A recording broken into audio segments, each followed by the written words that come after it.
Welcome to day 20 of the 15 Minutes to Quilt Challenge. I hope you sew along with me today. Some quilters don't like to work with scraps. They find that it's difficult to handle all those little pieces and it's hard to cut because each piece is a different shape. Other people really like working with scrap quilts. All the variety of the fabric makes a quilt a joy to work with, and all quilters have a size that they're not willing to work with. For example, when I showed you the postage stamp quilt, these are 1.5-inch squares. Some quilters wouldn't like to work with them, but I do. And then some quilters would decide that whatever was left over, whatever was too small to fit in this quilt, would be thrown in the trash. But I don't do that. As you know, is that when I showed you the dots and dashes quilt, I take the leftovers that are too small to fit in the postage stamp quilt and put them in my dots and dashes quilt. And you probably assumed that anything that didn't fit into the dots and dashes quilt would be eligible to be put in the trash. And it is. I did put the leftovers in the trash, but then sometimes I raid the trash to use even the smaller pieces. And that's what happened with this quilt that I started earlier. I fused little strips of fabric that were too small to be put into a quilt and fused them onto a background fabric, and instead of placing these strips onto a particular shape so that I would be able to do that, I just put all of them on a big sheet of paper, cut out the shape that I needed, made that, and this one is just made with the leftovers of that scrap. This is leftovers from my camo quilt. And since it's already placed and fused, all I have to do is quilt it down, maybe add some eyes or something for this little cat, and then we can call this quilt done. So let's get started. Okay, so here's a little quilt. I found a backing fabric that I thought would work. It's a little smaller than the square, but I think that's fine. I don't want the quilt to be that big. And I also found batting. I also found the batting scrap that will work for this quilt. So I'll just trim this off here.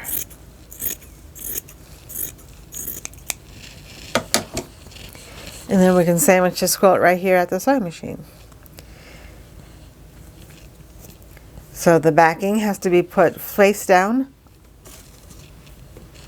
onto the table. And then the batting goes on top of it.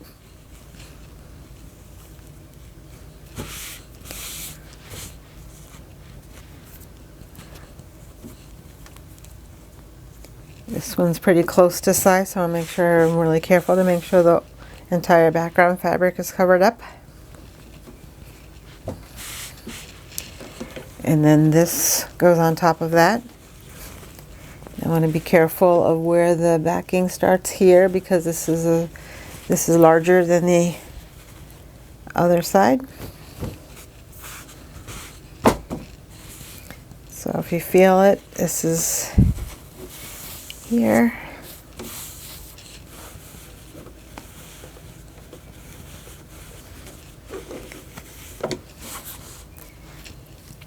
So maybe I can put it a little bit lower because I have more space here.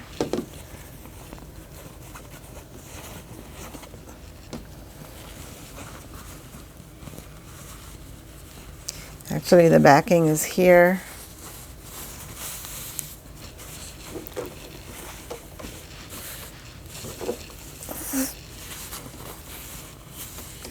So to me, that looks pretty centered.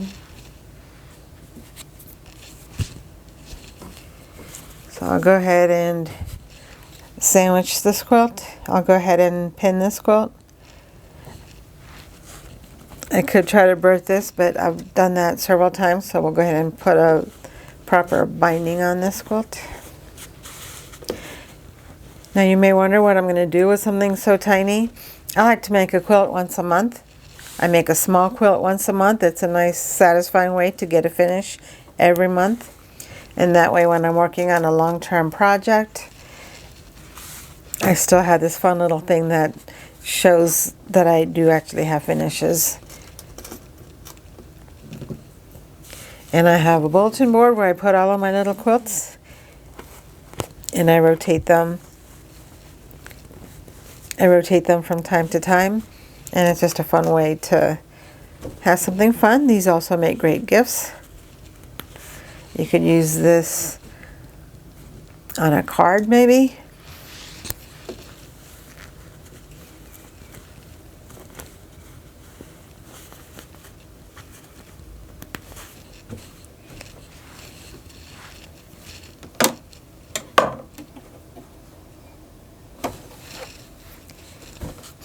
I'm just going to free motion the cat on here.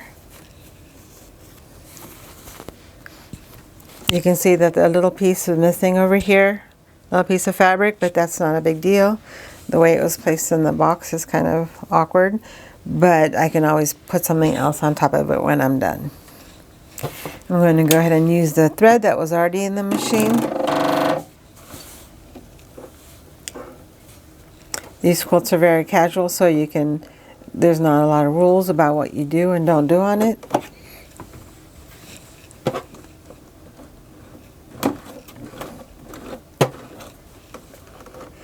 And you can choose what kind of stitches you want to put on it. I'm just going to free motion this one, but I have in the past used some embroidery stitches. That was really pretty.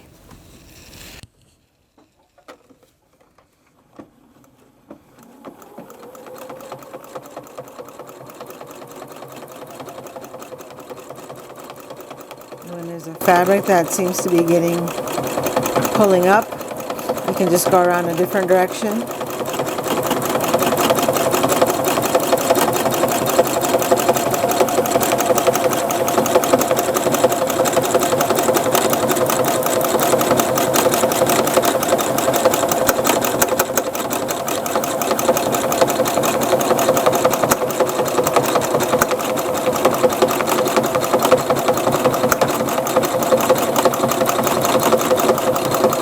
And because there's all sorts of different fabrics in here, you want to make sure that you secure it properly by having a lot of different kinds of stitching, by making sure that you have a lot of stitching.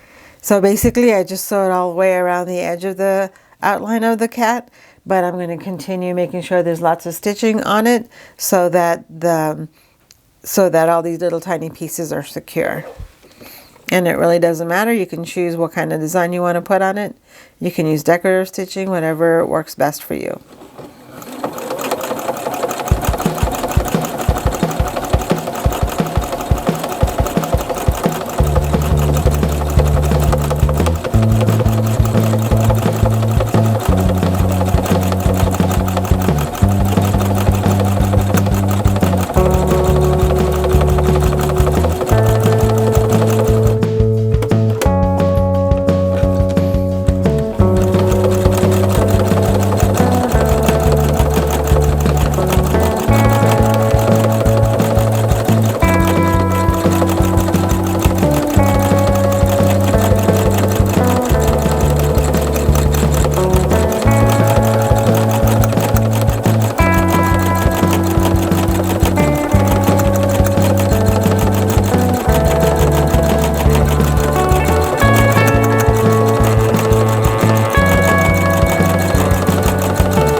These seem pretty secure. I don't know, do I want a dress on this? No, not really. Hat? No. Ball? I'm not really feeling that piece.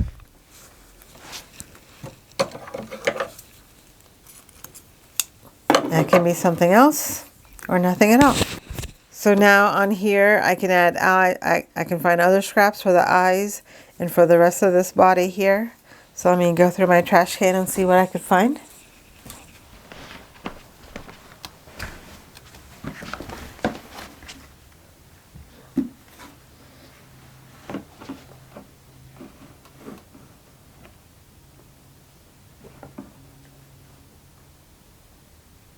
Like this scrap, I think it'll fit pretty well with this coloring.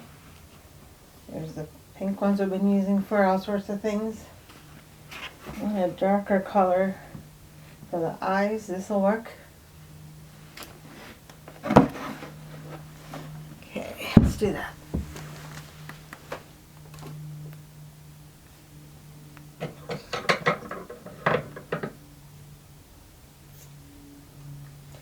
I'm trying to mimic the shape and size of the original pieces so it doesn't look out of place.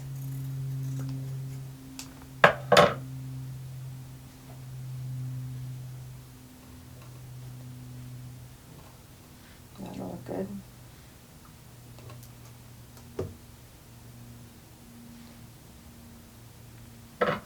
There's one of these too.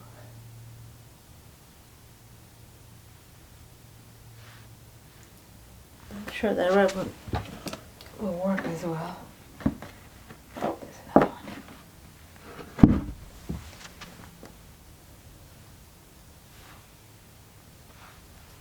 So I'm going through my trash can and finding other pieces and trying to make sure that they're similar enough in color and style so that they won't look out of place.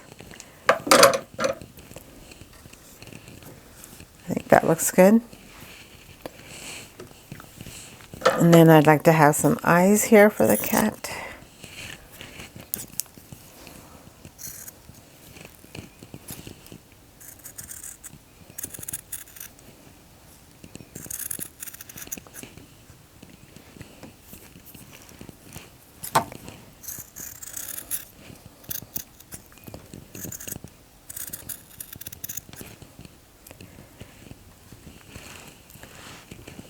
I could make the eyes smaller, but I think the large ones are pretty good. Maybe I'll make a nose.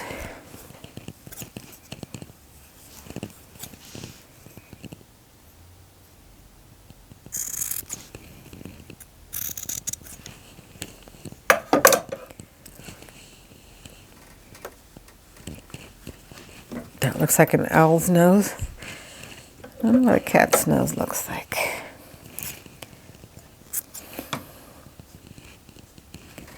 Maybe it just needs to be smaller.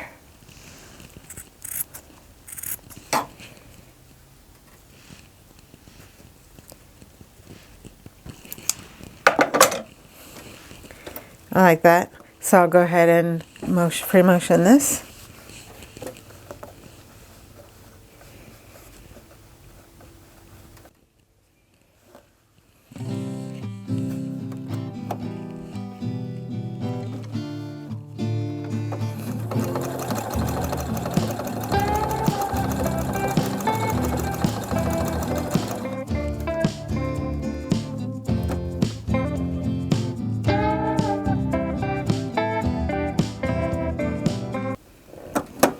This one moved a little bit to the right side, but that's okay.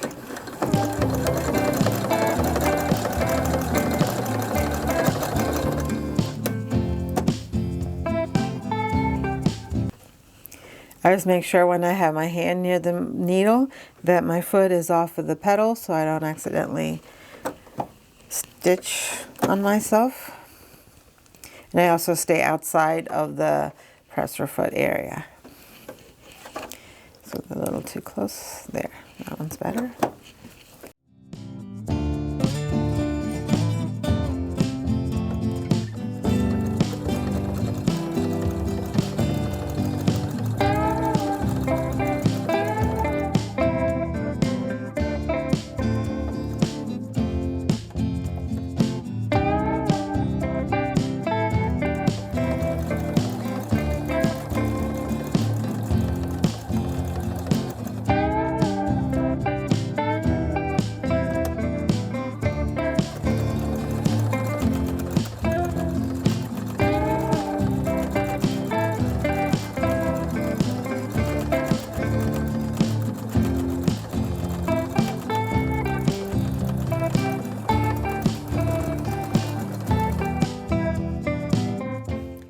And I'm out of bobbin thread, but it's just in time, I think.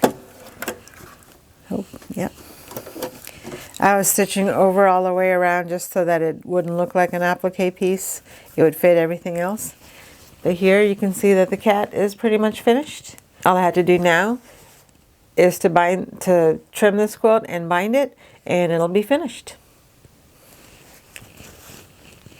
And my 15 minutes is up.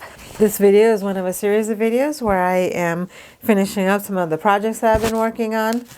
And if you did, just leave a comment on what you worked on and how much progress you made in your 15 minutes. Thank you for your support, and I'll see you again tomorrow.